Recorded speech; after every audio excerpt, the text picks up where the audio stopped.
Welcome back to You've Got Mail, presented by Delta Dental. I'm your 49ers team reporter, Briana Jeannel, and in today's episode, we're sitting down with offensive lineman Dominick Puni. In this episode, he shares his Midwest roots and talks about his journey to becoming an O-lineman. We play a few fun games and answer questions directly from the faithful. Check out my conversation with Dominick Puni right here.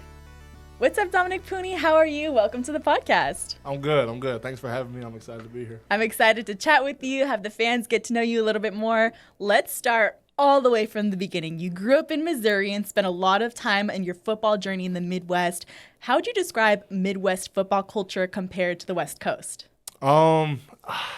Midwest football culture, I don't even really know how to explain it. I mean, it's normal football. I don't really know how football is out here. All I really know is the NFL. To me, it's really the same. Like, I don't really see too many differences. Maybe from like a cultural perspective, like it's a little different. There's a little more swag on the West Coast than in the Midwest. But yeah, for the most part, it's pretty much the same. With there not being too much a difference when it comes to football, what about life? Because you live in the Bay Area now. It's your second year. Are you proud of being from the Midwest, and do you think it shaped you into the person you are today? Definitely. Yeah, definitely. I love being from Missouri, being from the Midwest. Just, like how people are out there, the mannerisms they have, just the hospitality. Coming out here to the West Coast is it's really a whole different world, honestly. It's a big adjustment. Obviously, just living and being near the ocean, I love that part. The weather out here is a lot better than the Midwest, I will say. It's always like 70 to 80, and then it'll drop down to 60, and it's mostly sunny every day. So, I really love the weather part out here, and I love the people out here, and just being near the ocean. I was about to say, do you take advantage of being on the coast? Oh, yeah. Visiting the ocean? Big Sur is like my favorite part. It's stunning, right? Drive, yeah. It feels like it's straight out of a movie. It is. No, it really is. Yeah. I can't believe it seems like it'd be in like Jamaica or something. It's unbelievable that's like here. It's pretty crazy that it's like just down the road. Well, you came from a really athletic family. Your dad played football, your mom played volleyball, your brothers played also. What's it like growing up in that kind of a household? It's competitive for sure. Yeah, but it's also inspiring. Being the youngest, I was always like, the one getting picked on. I was never as good as them at sports, obviously, just being little and but just my dad's background in football, my mom's background and all the sports she played, and just growing up seeing how my sister played basketball, both my brothers played football, basketball, baseball. It just made me want to do everything that I could, and seeing my oldest brother, he actually got a shot in the league. And just him putting on a jersey, like an NFL jersey, that was probably really like what most inspired me to, make it to the NFL and like kind of showed the path of how you can do it. That's awesome. You saw it, so you felt like you could do it. Yeah, exactly. That's really cool. I also learned that your dad coached you when you were younger when it comes to football. What's a lesson that he drilled into you really early that still sticks with you when you're on an NFL practice field? Just never take a play off. He was always so hard. He was harder on me than anybody else on the team. And, at the time I hated it. But, growing up, it's just like now I see why. He was just pushing me to be the best I can. And anytime I was lazy on the field, he would not be afraid to yell at me. So that's the biggest lesson I would take. So you're happy you had a dad who was also a coach who's also a dad? Yes. Yeah. No. Looking back on it, yes. Yeah. But, at the in time, the moment, maybe not. But now, yeah, that's sweet. Well, you also played volleyball and ran track in high school. What do you think those sports taught you when it comes to being an O-lineman? I threw shot put for like a month. Okay. So I don't know if I count track. Okay. But volleyball, I played for 3 years. It definitely taught me, I think a lot of agility and hand-eye coordination and just, the timing of everything. But volleyball was a blast. I loved it. So, I have no regrets with that. But, yeah, just from an agility perspective, I think it helped out a lot. When you switched over from volleyball to football, was O-line the first position you played? No, growing up, I was always a defensive end. Okay. That was, my favorite spot to play. And then, when I got to college, getting ready to go to college, I just knew I wasn't quick enough and wasn't explosive enough to just get off the edge. So, I had to go to O-line, and I wasn't happy at the time, but I'm glad it paid off for sure. It took you all the way to the NFL. Yeah. I'm sure we're happy now. Well, let's talk about college. Random fact, you majored in criminal justice. What drew you to that major? My brothers. Yeah. I really didn't know what I wanted to do in college, and I saw my brothers do criminal justice. And, I was like, why not? And ultimately I stuck with it. Any cool things you learned from being in that major? There's a lot, but it's been a while, so it's all blurred. It's also heavy subjects. Yeah. Well, when did it hit you during your time in college that you had what it took to play in the NFL? When I transferred to Kansas, and so I was started at Division II, and after 4 years transferred to Kansas. Really like the first practice of fall camp, I had a good rep, and I was like, oh, I can play with these guys, And after that, it just kind of kept going up, and I think that was the moment.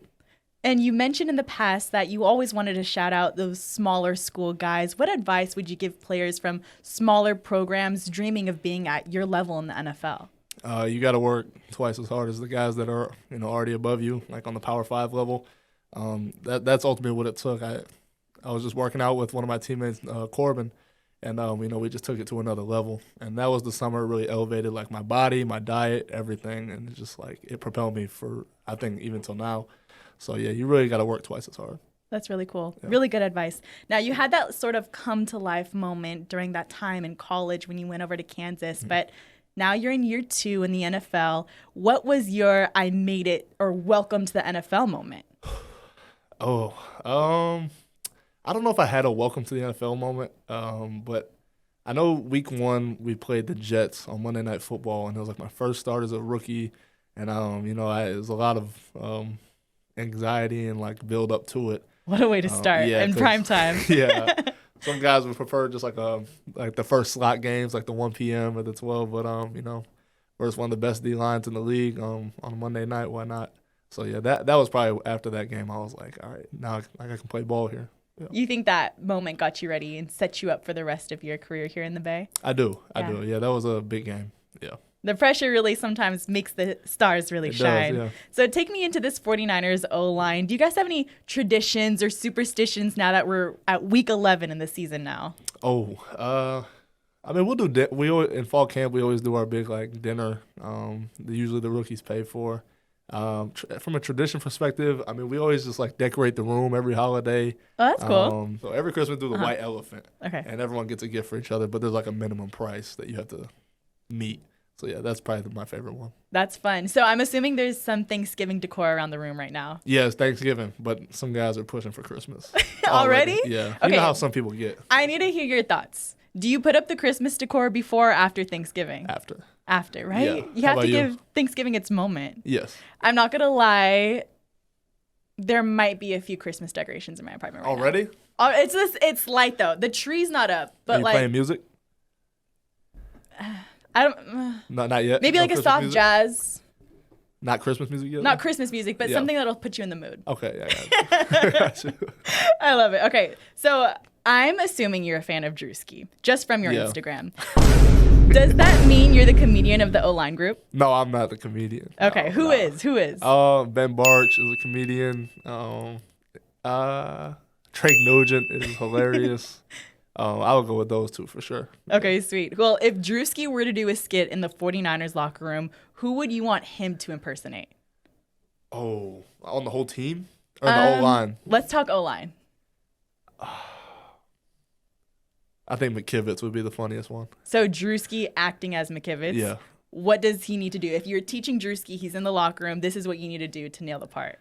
He needs to come in the locker room and just yell out, "Hey, bud," as loud as you can, and just dress in camouflage and wear boots and just give people a hard time all the time. But it's all out of love. Yeah. The "Hey, bud," that's the big one for Colt. Now we are going to play a little game. Are you ready? Yeah. It's called Puni's Protection Plan. I'm going to name off a few questions and just get your first answers. Are you ready? Okay. All right. So you're protecting your peace. What's one thing you do to unwind? Play 2K. 2K. NBA 2K, yeah. NBA 2K, nice. Who's your team? Or do you build your own? I use my player. I go in the rec, play in the rec with my guys. Fun. Yeah. All right. You're protecting your team. What's one thing fans don't see that makes this group very special? About the O-line? It could be the whole team. Right now, this year's team. The camaraderie. I don't know how other NFL teams are, and I remember last year, but this team just feels very connected, and there's a lot of friendship going around, and we feel very close to each other. So it's real fun. We're having a lot of fun playing together. It's a brotherhood. Yeah, brotherhood. That's sweet. All right. You're protecting your lore. What's one thing fans would be surprised to learn about you? Usually I go with the volleyball in high school. Okay. Playing volleyball, yeah. That's pretty cool. What position did you play? I was outside. Nice. Yeah, Nice job. All right, you're protecting your plate. What's your ultimate comfort meal? Spaghetti. Nice. Or, I have a lot. I go like spaghetti, a burger, lasagna, steak. Like, I don't have one. No. Yeah, it just depends on the vibe. Do you do it all? Yeah. Like a little bit of this, a little bit of that? Not at once, but like it just depends what I'm in the mood for. But I love food. So, yeah, no, I hear you. All right, you're protecting your vibe. What's one song that's always on your playlist? Oh. Like I get in my car and I'm playing the song like first. It's always the one that you could fall back on. I'll probably go with like Ride Wave, like 25 by Ride Wave. Nice. I just love that song. Nice. You're protecting your culture. What's your favorite Polynesian food? Oh, my dad always makes this. He makes like the chop suey. Ooh, that sounds chop good. Suey. Yeah, it's real good. Your dad's a good cook? He's good at that. Yeah. He has his specialty meal. Yeah, he's got 3 to 4 that he's mastered. Yeah. I love it. Now, you're protecting your routine. What's a hobby or must-do thing that you always make space for no matter how busy things get? Like in life or like in life. Something I always make time for? Yeah. Video games. Video games. Yeah, I'll go video games. To unwind. Yeah. Nice. Last couple, you're protecting your home turf. What's something from the Midwest you wish you could bring out here to California? My family. That's an easy one. Yeah. How often are they able to come out and see your games? I think they've been out here 3 to 4 times this season. Nice. So, it's been a good fair share. Man. Sweet. You get a little taste of home. Yeah. Now, you're protecting your inner child. What would younger Puni think if he saw you now? He'd lose his mind. Yeah? He wouldn't believe it. Yeah. He would not believe it. That's awesome. Yeah, what would cool you tell him? Just keep dreaming and keep believing. But have fun while doing it. Don't stress out too much. You trust your hard work. You keep preparing as much as you can, and things will work out. Sweet. Well, that'll do it for Puni's protection plan. We're going to move on to some fan questions. We put up an Instagram story asking the faithful for some questions for you. So here's what they've got for you. If you weren't playing football, what job would you think you'd be amazing at? Firefighter. Oh, cool. I want to be a firefighter. Is that another dream of yours that you had when you were a kid? Yeah, I thought if football never worked out, I probably would have started doing that. Nice. What's the weirdest pregame superstition you've ever tried or seen someone else do? The weirdest? Yeah. Oh, man. I was on a good little run last year. I would reverse my car into the parking spot for like 4 home games in a row, and I was playing very well. And then the 5th one, I didn't play so well, and I was like, it's not true. I thought reversing my car into the parking spot was like the way. And it's just like not on game day. So, yeah, that's canceled now. Do you believe in superstitions, or after the 5th game, you're like, this doesn't exist? Yeah, just you can ask like Jake or Colt like next to me. Yeah, I'm big on superstitions. Okay, what's one that's been working for you? Those like we get into the huddle every time, do my little fist bump with them at a certain time that's running down on the clock. Mm-hmm. It's all very specific. Okay, yeah. Nice. If you could swap positions with anyone on the team for a day, who would it be and why? Quarterback. Brock, yeah. Brock? Yeah. Mac? I love it. Yeah. All right, final question from the faithful. If you could design your own pizza topping combo, what would it be called, or what would be on it? My own pizza topping combo? I'm very plain, so like I wouldn't even do nothing crazy. No. It would just be like sausage and pepperoni, and I'd call it like Puni's pepperoni sausage. It's like something very plain. I love it. Well, that's all the questions we got for you, Dominick. Thank you so much for joining us today. Thanks for having me. It was a fun time. Thank you so much for tuning in to another episode of You've Got Mail presented by Delta Dental. Don't forget to subscribe to the podcast on YouTube, SiriusXM, and your favorite podcast platforms. If you'd like your question featured in another episode, be sure to follow the 49ers on social media to submit. That's all for today, and go Niners.